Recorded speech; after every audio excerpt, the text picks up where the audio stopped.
ভাই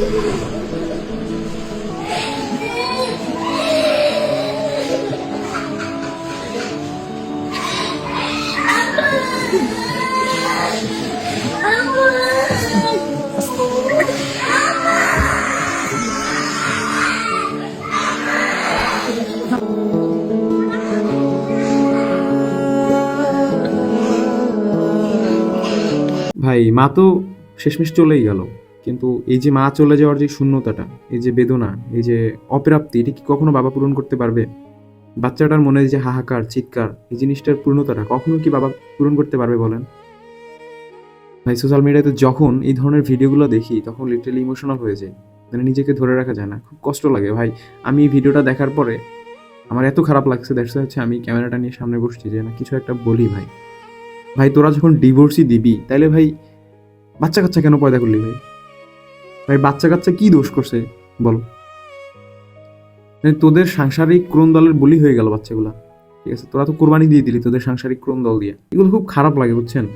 মানে এই বাচ্চা কাচ্চাগুলোর ম্যাচুরেশন হওয়ার আগ পর্যন্ত, যখন পর্যন্ত তার লাইফে কেউ না আসবে, অতক্ষণ পর্যন্ত তার লাইফটা কিভাবে কাটবে আপনি ধারণা করতে পারেন? হ্যাঁ, বলতে পারেন যে একজন সৎ মা আসবে।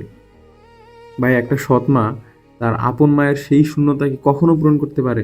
ওই ছেলে বা ওই মেয়ের লাইফটা কেমনে কাটে এটা কি আপনি ধারণা করতে পারেন? আমার ইউনিভার্সিটিতে আমার খুব কাছের একটা বন্ধু আছে, ওর হচ্ছে 5 বছর থাকা অবস্থায় ওর মা এভাবে সামহাও ডিভোর্স হয়ে গেছে, চলে গেছে।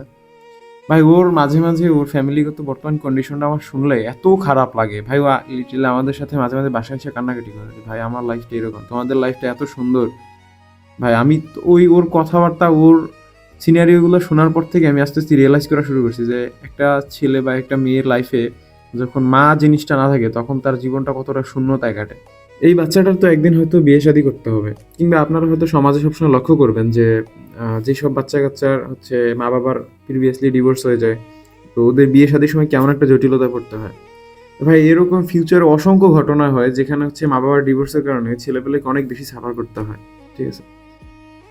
তো এই জিনিসগুলো ভাই সমাজে গতানুগতিক ঘটে আসতেছে, এটা আপনারা সবাই জানেন, আমার নতুন করে বলার কিছুই নেই। তা আমার ভাই আমি একটা কথাই বলবো, সেটা হচ্ছে ভাই সন্তান সন্ততি হচ্ছে আল্লাহর দেওয়া সর্বোচ্চ নেয়ামত আপনার, ঠিক আছে? তো এই সন্তান সন্ততি হচ্ছে আপনার সর্বোচ্চ, আপনি আপনার সর্বোচ্চ এফোর্ট দিবেন তাকে ভালো রাখার জন্য। আপনার লাইফ ভাই জাহান্নাম হয়ে যাক, আপনার লাইফ হেল হয়ে যাক ভাই, ঠিক আছে, কিন্তু ওইটা কখনো সন্তানের উপর ইম্প্যাক্ট করতে দিবেন না, ঠিক আছে? নিজের লাইফটা সেটেল না হয়ে ভাই কখনো ভাই বিয়ে শাদী করেন না। বিয়ে শাদী করলে হয়তো বাচ্চা কাচ্চা নেবেন না, কারণ ভাই আপনার লাইফের যেই নেগেটিভ ইম্প্যাক্টটা সেটা আপনার বাচ্চা কাচ্চার উপর কখনো করতে দিবেন না, ঠিক আছে? এই জিনিসগুলো ভাই, এই যে সিনারিওগুলো দেখলে রিয়েলাইজ করা যায় ভাই, নিজের লাইফের যত হাজার অনুশোচনা থাকুক না কেন সেইটা ভাই কেন বাচ্চা কাচ্চার উপরে এসে পড়তে দিব বলেন? এটা কেমন কষ্টের একটা ব্যাপার স্যাপার, ঠিক আছে? সন্তান সন্ততি ভাই আপনার সর্বোচ্চ আদর দেওয়ার চেষ্টা করবেন ভাই। এই পর্যন্ত ভাই, ভিডিওটা দেখে খুবই খারাপ লাগছে, জাস্ট ইমোশনাল হয়ে গেছে বুঝছেন। তো যাই হোক ভাই, এই কাজগুলো কখনো করবেন না, ঠিক আছে? আল্লাহ হাফেজ, ভালো